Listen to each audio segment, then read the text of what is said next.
Today, my guest is Cale Sampson. He's a Canadian hip-hop artist and a guy who just has to rap, even though the challenges presented by being a rapper in Canada are pretty intense, aren't they?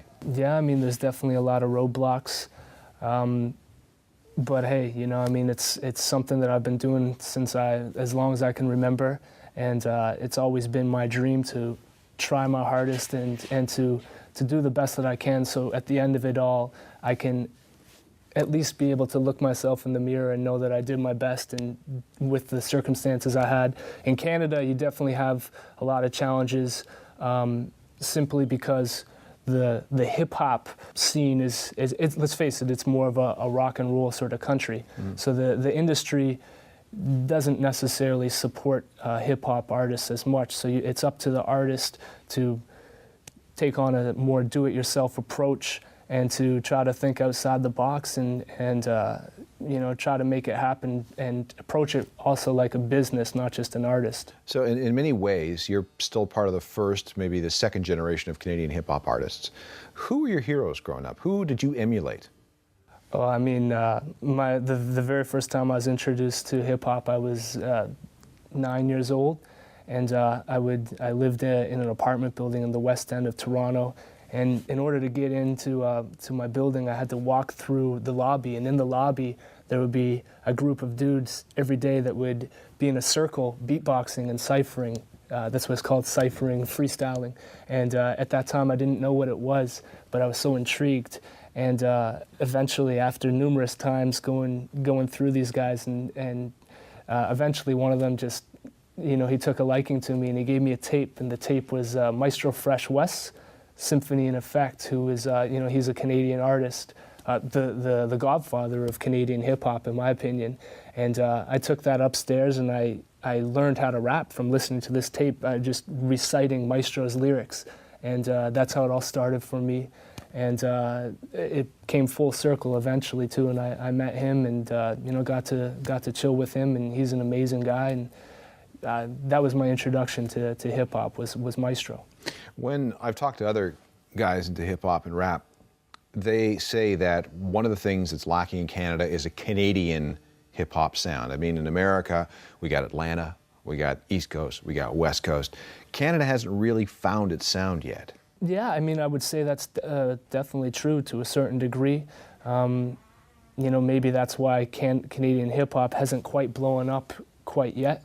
Although I think now more than ever, it's getting closer. I think there's a lot of attention on us due to, you know, the success of Drake and Cardinal and other trailblazers. But I do agree with that fact. I think it's very important for Canadian hip hop to embrace our true identity.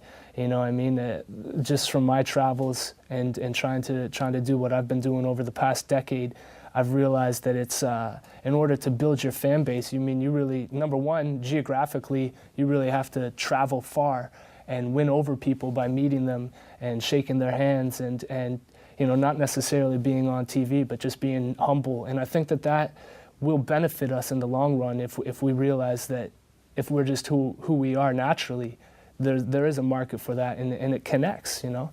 You do everything yourself. Yes. And that means managing, booking gigs, everything. That's very true, yeah. I mean, I made this album, I put my whole life into it, and I just felt that it deserved to be heard. It deserved to be out there, and like I said, on a personal level, it was the most important thing to at least know that I tried my hardest to make sure that it got the attention that I felt that it deserved. And that meant stepping away from the music and doing all the other operations, because if I'm not going to do them, nobody else is. So I had to teach myself how to do all these various things. Sometimes, you know, you learn quickly that might not be the right approach, but you keep going. And I think it's because of that work ethic and that dedication to try my best that, you know, finally now it is starting to get out there, and I'm starting to get my story told and whatnot. But this is representative, I think, of the new breed of musician, period, where, you know, the whole idea of being discovered by a big record label and having them take care of all the business while you just took care of the music. I mean, that's going away very quickly, if not gone entirely. It's guys like you who are 50% artist and 50% entrepreneur. There's really no other choice. I mean, in this day and age, you kind of have to do that. And I think in the long run, it's a lot harder work, but I mean, any musician knows that you can't be afraid of hard work. And at the end of the day, it's not only is it more rewarding when you do it all yourself and you accomplish things that are great to you, but I mean, it's But you got the control. exactly. You got the control, and you know, you can be who you are. You don't have somebody else telling you what to do, what to wear, how to act, you know, and overall, I mean, if I could have done it any other way, in all honesty, I'm very happy that I've done it this way and that it's all worked out. Well, good luck with the record. Good luck with all subsequent records and all subsequent gigs. Thanks very much, Wish you well. Thank you.